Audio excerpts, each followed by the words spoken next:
Magandang araw sa inyo mga banateros at eto na nga pag-usapan na po natin ng mga bagong issue sa lipunan. Sana may bago. Yun lang, patay tayo dyan.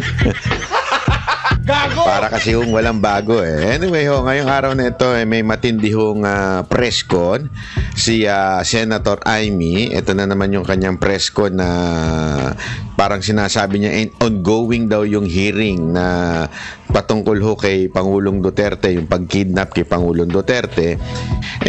Marami ho nagsasabi na hindi lamang po ako, kung hindi po yung iba din nating mga netizen na tila wala namang pinagkaiba yung sinabi niyang press con before and press con ngayon.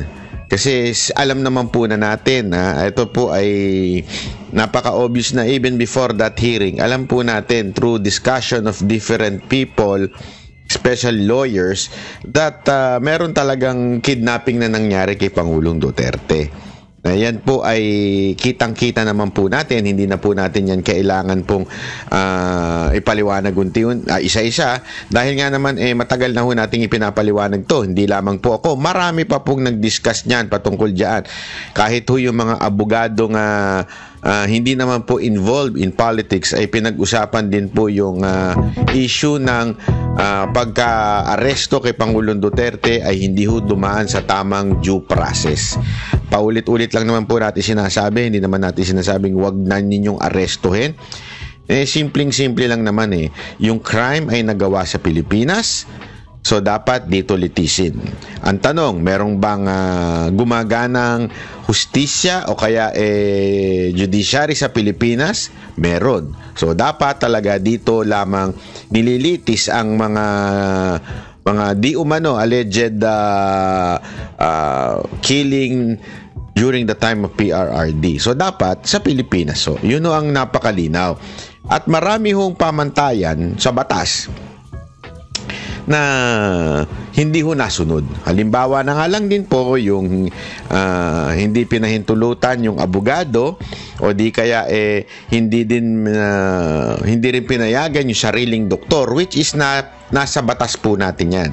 Kaya nga paulit-ulit na sinasabi na tila hindi ho sumunod sa batas ang mga nag-execute nung quote-unquote red notice na galing sa Interpol. Pero alam naman na natin, hindi rin red notice ito. Ibang klase ho yung in-issue sa kanya. Kaya nga, sa totoo lang, lahat po ay sabit. Di ba? At sabit po talaga dyan, yung mismong pinaka nag-execute, which is itong si Torre.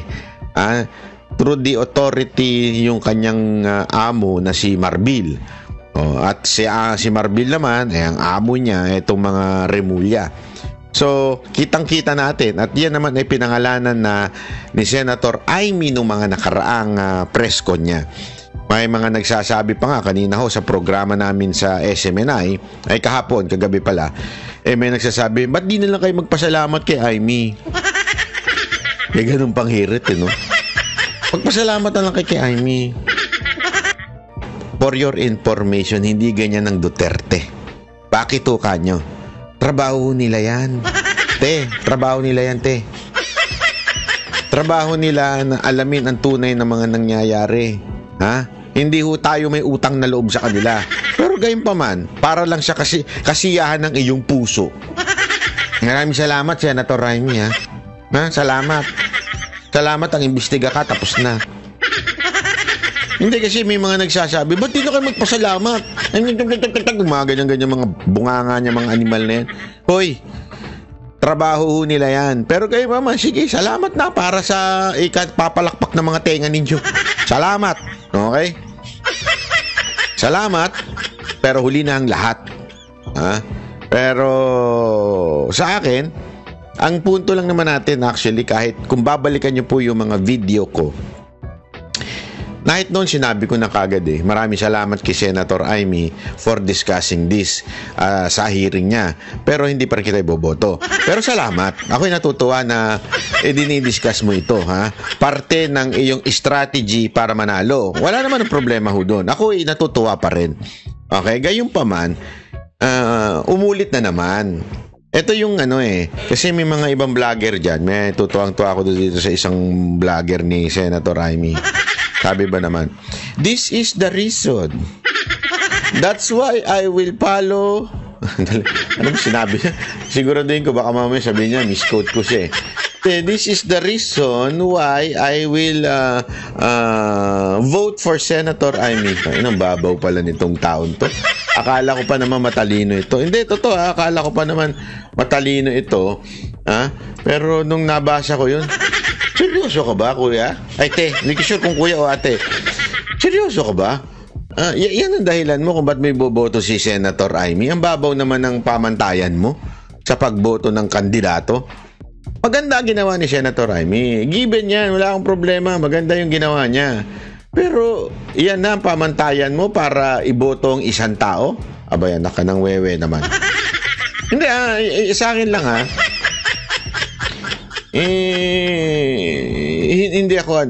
hindi ako natutuwa, di ba? Hindi dapat ganoon ang pamantayan natin sa pagboto kasi trabaho pa nila yan eh, di ba? Basta sabi niya and the reason parang now I understand something like that. I trust the Sara Duterte's endorsement for Senator Amy. Because I know there was reason behind. And the reason can be found in this video. Yung press ko niya. Doblo kumbira. Hindi pa, sorry ako, hindi ko pinupuna, ayoko magpangalan ng tao dito ng sino mang vlogger Nirerespeto kong opinion ng bawat vlogger. Okay, nirerespeto ko yan. Walang problema sa akin yan. Kaya lang, gusto ko lang medyo, sa pananaw ko, sa opinion ko, medyo sabit. Bakit? Bago pa naman i-endorse ni VP Sara Duterte si Senator Amy, nagpahiring na siya noong una. So this is not the reason. And if you're telling me that this is the reason why Sara Duterte endorsed Senator Amy, parang sinasabi mong mababaw si VP Sara Duterte. Di ba? Dahil lang dito kaya niya i-endorse. And I don't think so. Maybe, ako ito personal ko ito. Sa tingin ko, maybe because she thinks, VP Sara thinks, na Senator Amy will be a good senator. He would contribute to the country. Not just because of the hearing. Kasi medyo bumababaw na tayo. Medyo, pasensya na po ako, medyo mamumuna lang tayo ng kabahagya dito. Para bagang bumababaw na tayo ngayon na ito ay labanan na lamang ng mga Marcos at Duterte. Wow! I understand. I am a solid Duterte supporter. No one can question that. And maniwala ho kayo sa akin. I'm facing a lot of setbacks, a lot of persecution in supporting the Duterte. Na hindi kasi ako makwento pero grabe ho, siguro naman kayo napapanood niyo naman yan sa mga balita, di ba, yung mga kaso. So you cannot question me about my loyalty to the Duterte. Kaya lang, I think kailangan natin iangat naman yung ating kaunawaan pagdating po sa pagsuporta ng senador. Hindi ho tayo susuporta ng senador just only because this senator will do something for the Duterte. Sigurado ko kahit si Pangulong Duterte won't even say that. Si Pangulong Duterte, hindi ganyan yan. Hindi niya nga gusto ng credit, hindi niya gusto na siya ang pinagsisilbihan. It's always sa ating bayan. Bayan ang unahin. Let's vote. If you want to vote for Senator Amy, I don't have a problem with that. It's your freedom, it's it's your right, di ba? Karapatan mo yan. Pero vote for the right reason. Hindi yung boboto mo lang siya because of the hearing. Diba?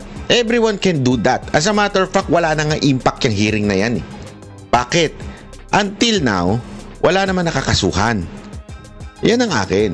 Magkakaroon lamang yan ng impact kung may makasuhan. May nagsabi doon, banat ba? Yan nga yung sinabi ni Senator ay may pinaplanong kasuhan. Iba yung pinaplano at ginagawa. Everyone has a plan. Everyone promises. Di ba? Lahat po ng mga kandidato nangangako. Anong pinagkaiban to? Akin, gawin mo. Huwag ka ng maraming sat-sat. Gawin mo. Gawin mo, papalakpakan kita. Ipakulong mo si Torre, ipakulong mo si Marbil, ipakulong mo si Remulla, papalakpakan kita. Talagang sasabihin kong ikaw ang isang Marcos na may bayag at hindi mahinang nilalang. Gawin mo. Ipakulong mo. Huwag yung moro-morong kasuhan. Kasi alam mo mga kababayan, ako ito ha,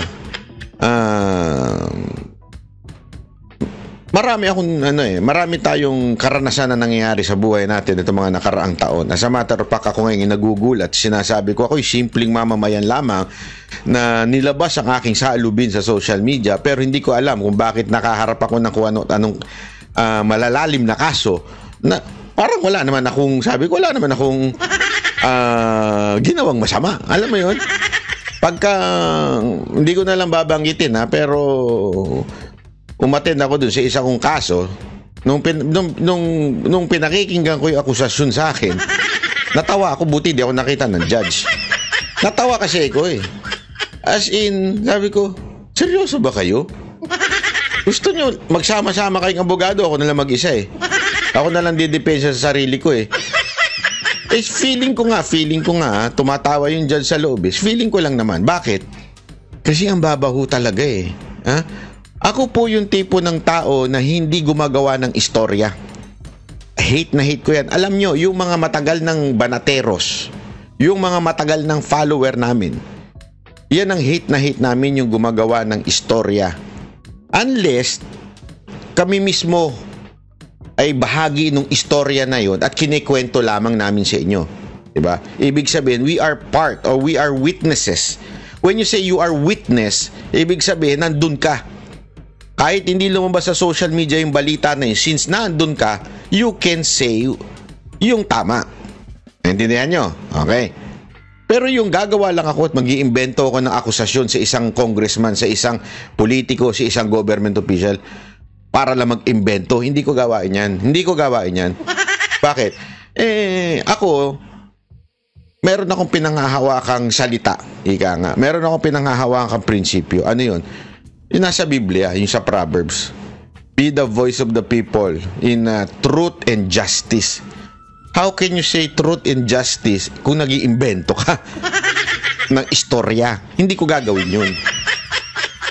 Bakit? Alam ko kasing ako ay mananagot.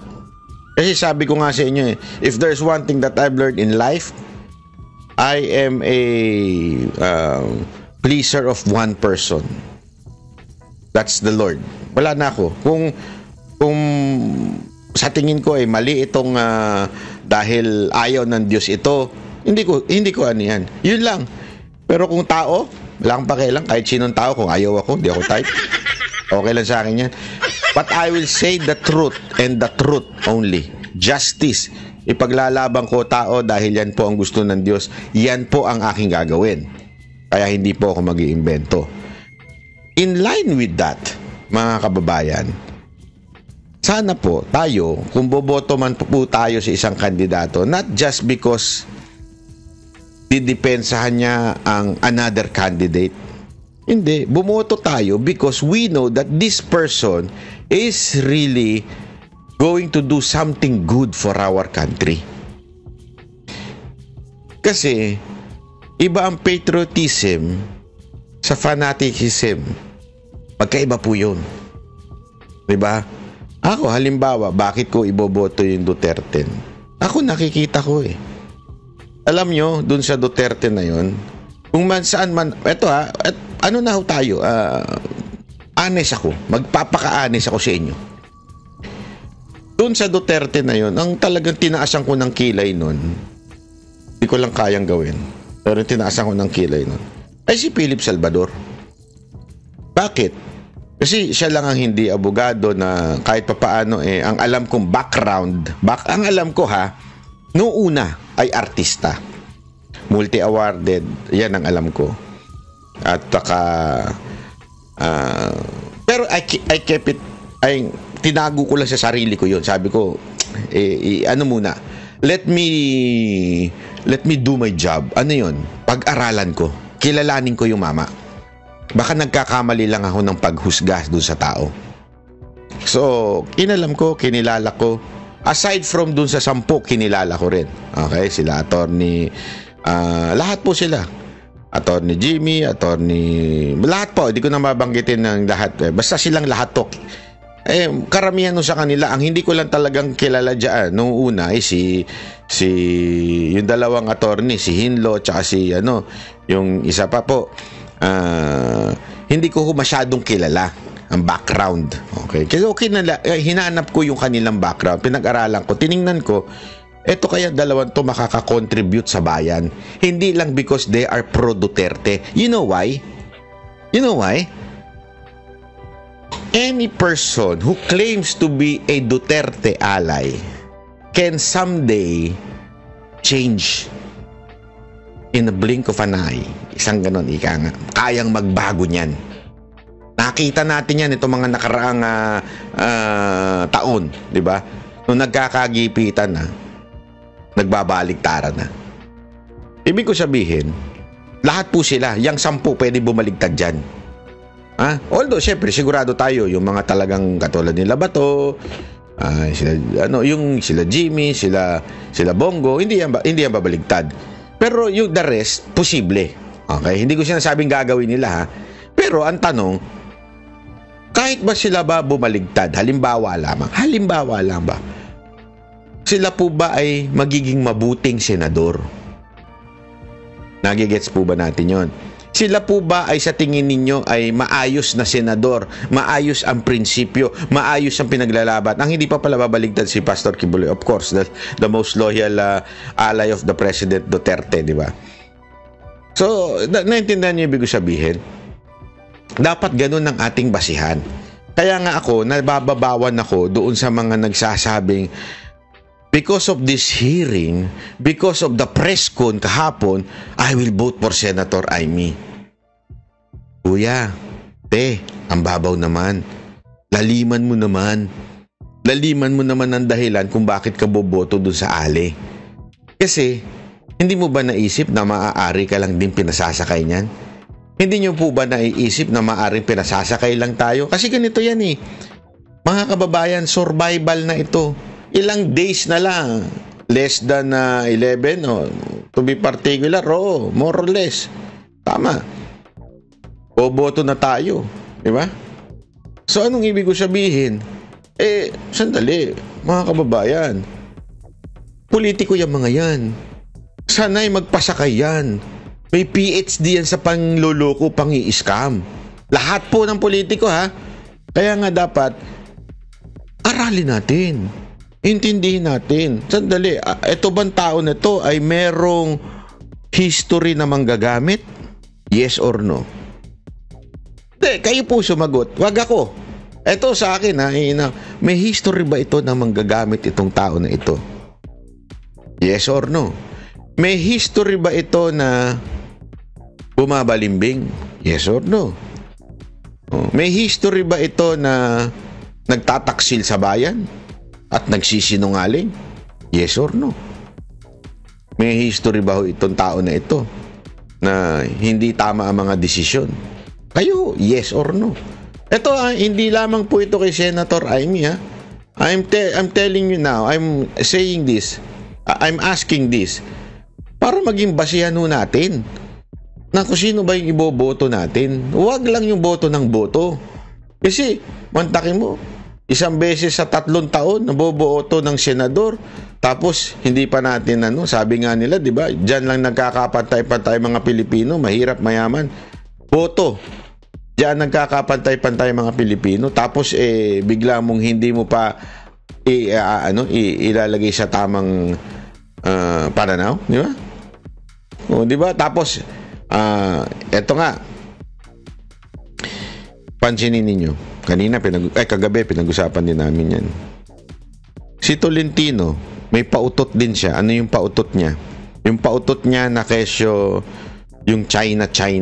Yung merong hinire ang Chinese embassy na mga PR firm na para daw i-build up yung mga pro-China candidate, lumang tugtugin na yan.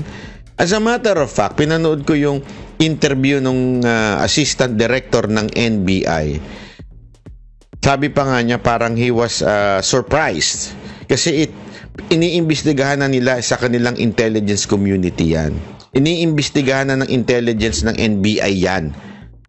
He was surprised na biglang lumabas sabi nga niya, with all due respect to Senator Tolentino, biglang lumabas sa Senate. Isa lang naman ang sagot doon. Survival. Political season ngayon. It's survival of the fittest. Survival ni Tolentino. Bakit? Nandun siya sa dulo.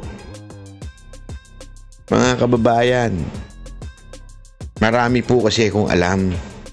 Pasensya na ho, hindi ko lang maikikwento and I cannot name names. I will not name names. Pero meron po kasi talaga akong alam na mga nasa dulo na naggagahol na. Naghahanap na ng kaalay. Naghahanap na ho ng kakampi. At higit sa lahat, nag-hire na ng mga vloggers. You know why? I was offered. I won't tell. I won't give a name. But I was offered by one candidate, senatorial candidate, na medyo naandun sa area ng maaaring pumasok o maaaring lumabas. Hinihingi ang tulong ko through another person. Nung tinanong ko kung sino, sabi niya, ganon, sabi ko. Alam mo, sagot ko, pasensya na. I committed myself sa Duterte. Sa Duterte lang ako. Kasi pag ako nag-endorse pa ng iba, mahirap na. Baka mamaya, malaglag pa yung ibang Duterte ko sakasakali. Hindi ko sinasabing maraming maniniwala sa akin, ha? Pero in my own simple way, why would I do that? Na makakabawas dun sa Duterte. Solid ako eh. Solid Duterte. Kayo, solid po ba kayo? Ako nagtatanong lang, ha? Diba? Yun yung in-example ko, yung si Lorna Sife at saka si, panoorin nyo po yun. May reel po ako dun. Diba? Kasi pag bumoto kayo ng pang 11 and 12, kokontra yan. Kokontra yan doon sa 10. Whether you like it or not. If that 11 and 12 na iboboto ninyo ay malapit doon o top 15. O, sabihin na natin, pag top 15 yan, pag binoto mo yan pang 11 o 12, maaaring masipa yung ibang Duterte candidates. Nagigets nyo? Kaya nga, alam ko yung galaw na ginawa ni Pangulong Duterte. This is my opinion, ha? This is my opinion. This is my opinion. I can be wrong, pero timbangin ninyo kung tama itong sinasabi ko. Why all of a sudden, pwede namang manahimik na lang si Pangulong Duterte at hindi mag-endorse ng 11 and 12?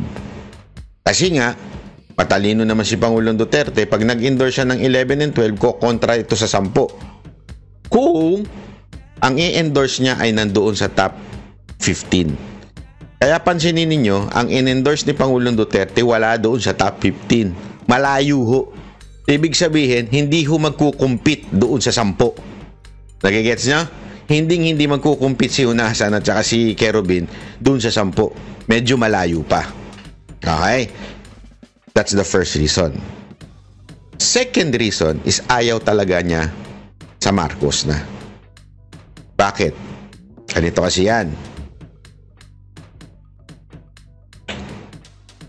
Ito, opinion ko lang, ha. Maaring mali. Pasensya ka na, Claire Castro, ha.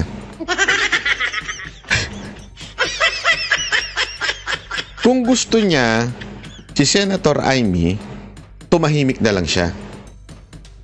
Para yung mga Duterte supporter, more or less, iboboto si Senator Amy kasi in-endorse ni BP Sara. Merong mga boboto na Duterte supporter. Kasi in-endorse ni VP Sara Duterte. Kailangan i-counter ni Pangulong Duterte within the Duterte communities, the DDS community. Paano niya i-counter yung mga boboto sa kay Senator Amy?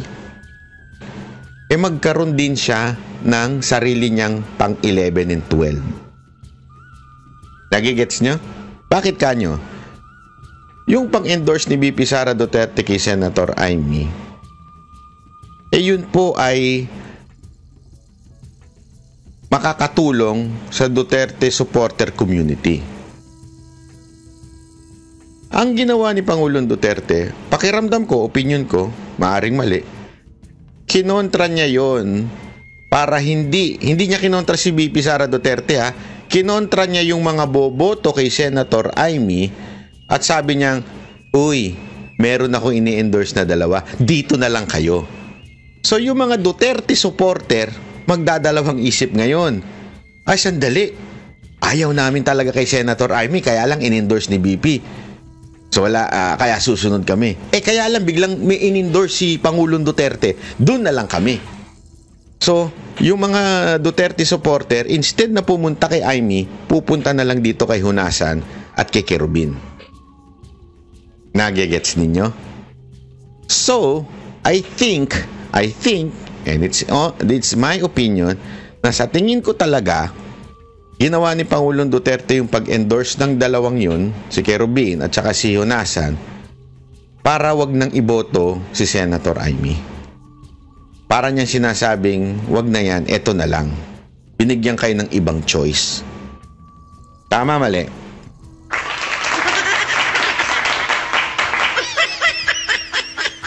Kaya nga mga kababayan, sinasabi ko na ho sa inyo, tulad nga nung halimbawa ko, personal ko ito na experience. Sabi sa akin nung contact nung senador, sabi sa akin, kung okay ka dito kay Senator, magkita tayo. Pag-usapan natin ang benepisyo. Sabi ko, ni akap? Akap ba yan o tupad? So, ibig sabihin po talaga, medyo desperado yung mga naandoon sa mga nasa laylayan ng top 15. Di ba? Ang halimbawa ko na nga din yan, wala ko sinasabing ito yung mga kandidato na yun Ang halimbawa ko na nga rin yan ay yung ginawang galaw ni Tolentino na kesyo may pa-China pa siya para mag-ingay siya at para magustuhan siya kuno ng mga makapulot siya ng ilang mga pro-US na mga tao. Diba? Tapos, eto naman si Amy, pumanig na ng todo sa mga Duterte. Again, kung mali man ako, actually, I'm wishing na mali ako. I'm wishing na totoo at seryoso si Senator Amy in filing a case against these people. Di ba? Ako yun lang Antayin ko. Ayoko kasi nung puro, alam mo yun, sat-sat, puro dal-dal. Ayoko nang ganun. Gusto ko gawa. Kung sinasabi mong ito ang edi gawin mo. Yun lang naman kasimple mga kababayan. Huwag na tayong ang daming pa-presko. Mas marami pa yung presko kesa sa gawa. Pero kung meron mang isang bagay na isa pang kinonfirm niya, although it's not new, ay yung Oplan Horus, di ba? Yung Oplan po na yun, kung saan si VP Sara Duterte ay isasama din o iaano rin sa ICC, ibibigay din sa ICC. Actually, hindi ko lang first time narinig yun sa Oplan Horus na yun. Narinig ko na kung kaning-anino yun. Yung Oplan Horus niya yan ay lumabas sa Manila Times, di ba? Hindi ko lang po doon narinig yun. May mga ilang dating secretary dating opisyal ni Pangulong Duterte na nagsasabi na sa akin na isusunod na si BP Sara Duterte. Bago ko pa narinig to. Actually, marami silang plano kay BP Sara Duterte. Ito ang kwento sa akin nung mga involved.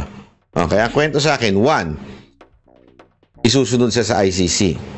Ibig sabihin, kung ano yung ginawa kay Pangulong Duterte, gagawin din sa kanya. Kung hindi mangyari yon, may plan B. Ano yung plan B? Plan A pala muna, yung impeachment. Plan B, itong ICC. Impeachment muna, kasi nakasalang na yan. Plan B, yung ICC, may plan C pa. Pag hindi talaga nag-prosper itong dalawa. Itong plan C, plunder case. Papalitan kasi 'di ba magre-retire na si Martires sa ombudsman sa August. After niyan papalitan ng tao na.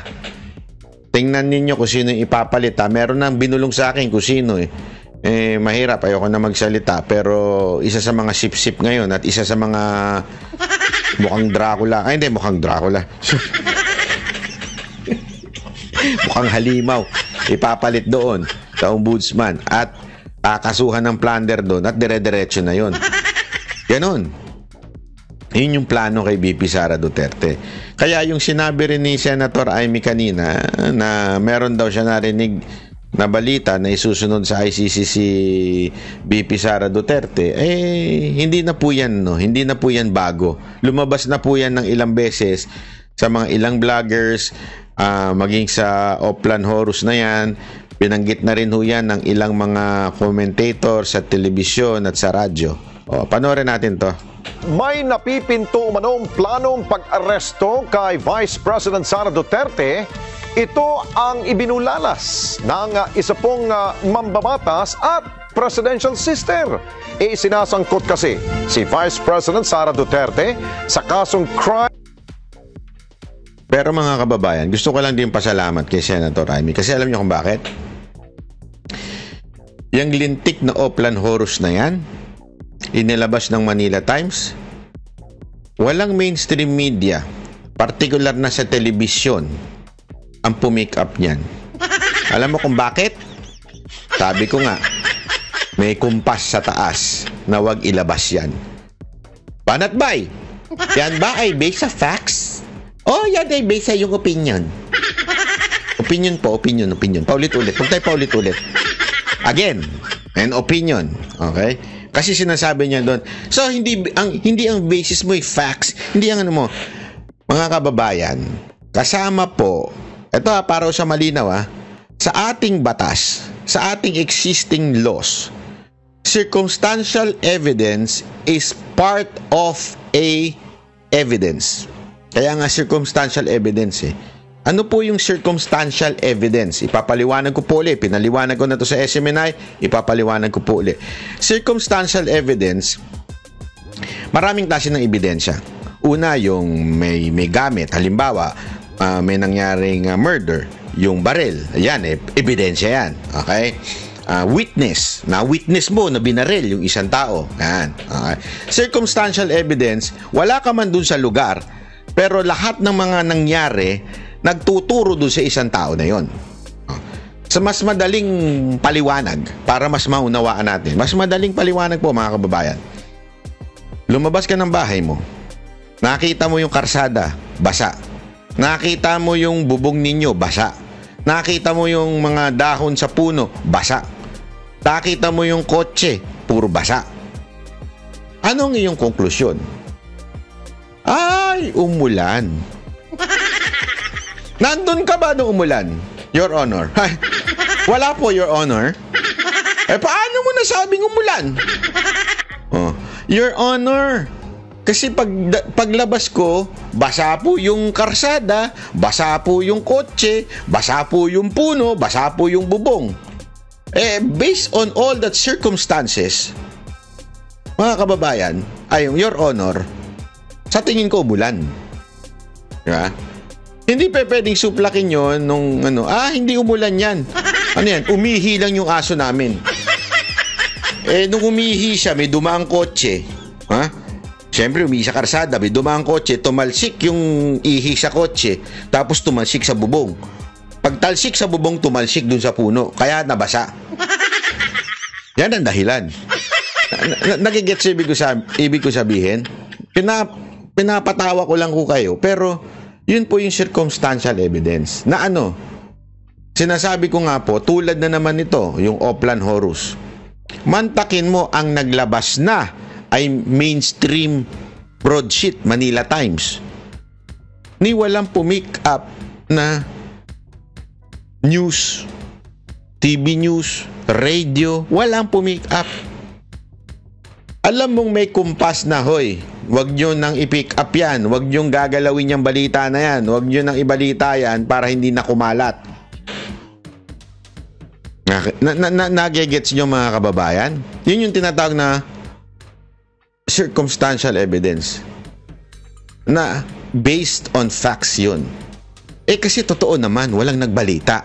Wala. Tulad din yan doon sa KOJC siege na yung mga pulis may hawak na barel, lantarang kasinungalingan ng Pangulo na ang mga pulis doon pumasok ng walang barel, tapos ni isang reporter walang nagsabi, ni isang news walang nagsabi, nagpalabas ng kasinungalingan o fake news ang Pangulo, wala man lang nagganon. They just accepted kung ano yung sinabi ni BBM. What kind of mainstream media na kayo ngayon? Halatang may kumukumpas sa kanila. Yun po ang ating sinasabi. Tulad na rin ito. Kaya nga, kahit papaano, ako nagpapasalamat pa rin kay Senator Amy. Okay? Ito, para lang sa sabi nga, pag tama, palakpakan, pag mali, banatan. Nagpapasalamat tayo, kahit papaano, binanggit niya itong Oplan Horus na ito. Dahil malaking factor na kahit papaano, naging mouthpiece siya. Against humanity dahil sa war on drugs ng kanyang ama na si dating Pangulong Duterte. Kunin natin ang live report ni Mean Corbera. Mean, ano ang koneksyon na nakikita nitong mambabatas na ito? Alex, tuloy nga raw ang paninira sa pamilya Duterte kung saan ang susunod ng target ay si Vice President Sara Duterte. Yan daw ay nakapaloob sa tinawag na Oplan Horus kung saan bahagi ng gagawing plano yung pagpapa-impeach laban sa Vice Presidente. Ipinoproseso na umano ngayon ang warrant of arrest laban kay Vice President Sara Duterte. Basing on the... Ang Vice Presidente ay iniugnay rin sa kasong crime against humanity na isinampa laban sa kanyang ama na si dating Pangulong Rodrigo Duterte dahil sa war on drugs sa ilalim ng kanyang administrasyon. Ayon kay Senador Amy Marcos, nakatanggap siya ng report na target ng susunod na arrest order ang Vice Presidente. There are also allegations that, first of all, several weeks ago, a draft was mooted involving a warrant of arrest of 5 police officers, including Senator Ronald Bato de la Rosa. Of late, there has been a rumor, once again, that the Vice President will in fact be issued by the ICC a warrant immediately. So, alam natin na si VP Sara ay nandun sa listahan. Pero alam ko na nasa ibaba siya, doon sa mga pinangalanan. Ngunit, ilang araw nakalipas, may mga report na siya na ang uunahin. Pero nang tanungin kung sino ang kanyang source at kailan posibleng ilabas ang warrant of arrest, sabi ng mambabatas. Uso naman ang chismis ngayon. Chismis rin po. Pero kahit chismis, sinabi ni Marcos na hindi niya papayagan na maulit ang nangyari sa dating Pangulo na basta na lamang isinuko sa madayuhan matapos arestuhin. Nanindigan ng senador na politically motivated ang pagpapaaresto sa dating Pangulo at walang jurisdiksyon ang International Criminal Court laban sa sinumang inaakusahan sa Pilipinas. Bahagi raw kasi ito ng tinawag niyang Oplan Horus, isang mid-election action final campaign, sprint action plan na binuo ng umanay mga kaalyado ng administrasyon sa naka-CMD para pabalsakin umano ang pamilya Duterte. Foremost, the administration has said time and time again through the President himself that the ICC has no jurisdiction in the Philippines. Therefore, any warrant of arrest by the ICC cannot be enforced in this country country for lack of jurisdiction. It is nothing, that warrant from the ICC, but a mere scrap of paper. Walang bale yun. Pero iginit ni Senator Bongbong Marcos na hindi siya sang-ayon sa findings ng kanyang kapatid na si Senator Amy sa pagkakaaresto sa dating Pangulo. Everyone's entitled to their opinion. I disagree. Nauna rito kinumpirma ni VP Sara na kasama ang kanyang pangalan sa mga posibleng ipaaresto ng ICC. Nakumpirma niya raw ito nang dalawin niya ang kanyang ama sa dahig. Nang una siyang bumisita, pinapayagan pa raw siya pero nagkaroon ng restrictions at lahat yan, halimbawa niyan, it's a circumstantial evidence na sinasabi niya. Although meron pa ang iba pa aside from the circumstantial evidence na siya po ay hindi na pinapayagan pumasok. Kanilang pag-uusap ay inire-record ng ICC. Inulit naman ng mababatas ang rekomendasyon ng Senate Committee on Foreign Relations na paimbestigahan sa Ombudsman ang anyay iligal na pagpapaaresto sa dating Pangulo. Partikular niyang pinaimbestigahan ang umano'y paglabag sa batas ng mga opisyal ng gobyerno na nagpaaresto sa dating Pangulo. Kabilang na dyan sina Justice Secretary Jesus Crispin Remulla, DILG Secretary Juanito Victor, John Vic Remulla, PNP Chief General Romel Francisco Marbil, CIDG Director Nicolas Torre at Ambassador Marcos Lacanilao, ang Special Envoy on Transnational Crime. Yan, pag yan na-aresto, ako, maniwala kayo, papalakpak ako dyan. Papalakpakan ko yung Senator Amy ng bonggang-bongga pag inaresto yan. Oh, lahat yan.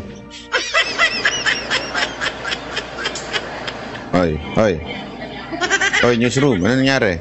At ang tagal niyo sumagot.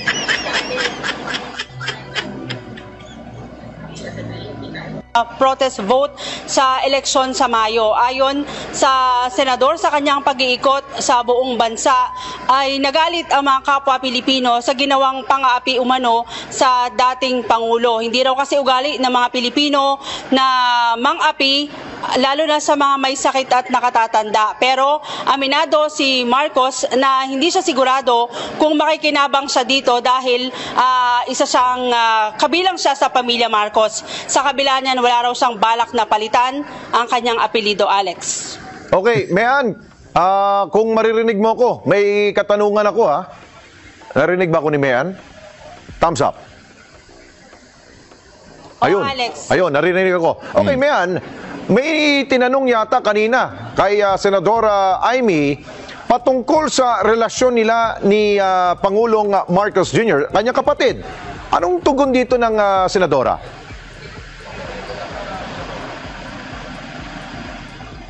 Alex, ang sabi niya, ang sagot niya dyan, matagal na silang hindi nagkakausap ng Pangulo dahil patuloy daw na hinaharang yung kanilang komunikasyon. Pero sa kabila niyan, Alex, ay handa pa rin naman siyang makipag-usap at naawa daw siya sa kondisyon ngayon ng dating Pangulo. Ayun. Mayan, maraming salamat ha. Mata natin dyan ho sa Senado. Naniniwala si Pangulong Bongbong Marcos na nararamdaman na ng taong bayan. Ayan, so ayan po wait lang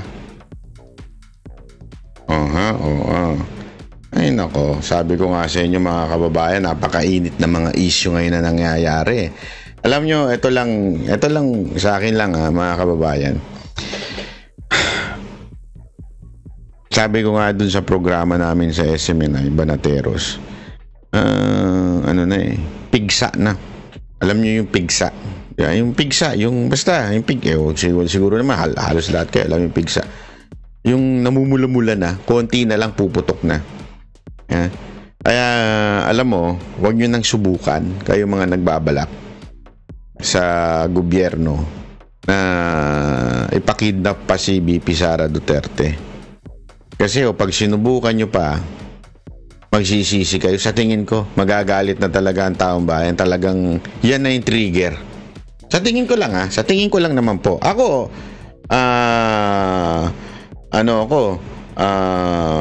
I disagree, okay? I mean, sabi ko nga sa inyo, I always follow the law. Okay? So, ayokong mangyari 'yon. Pero baka hindi na natin mapigilan ng taong bayan pagka ginawa nyo pa yung ganyang another katarantaduhan. 'Di ba? Para gawin na lang natin ng tama. I mean, lumaban na lang kayo ng patas. 'Di ba? Lumaban na lang kayo ng patas para hindi na alam mo yun, para kasi sabi nga ni Pangulong Duterte, sabi ni Pangulong Duterte, I pray, naalala ko yun I pray that hindi mangyari sa iyo yung nangyari sa iyong ama.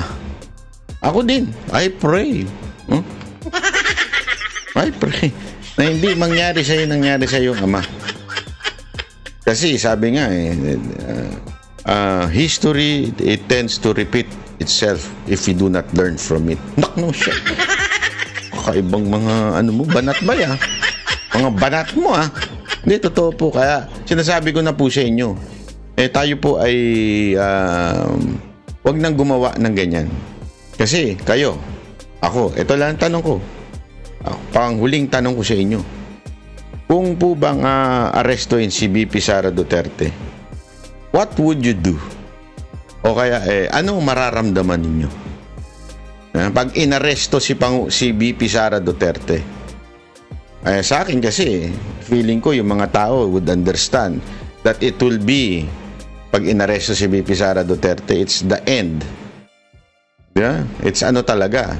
I mean, the end of Duterte and the beginning of Marcos Romualdez for the entire history of the Philippines. Tuloy-tuloy na yan. Marcos Romualdez na lang mangyayari sa Pilipinas. Hindi na makakasingit yung iba dyan. Kasi walang kayang tumibag sa mga yan kung hindi ang mga Duterte. Not even Tulpo. Kasi isasabi niyo, ba may Tulpo naman? Hindi kaya ni Tulpo yan. Ngayon hindi na nagsasalita, tameme na yeah?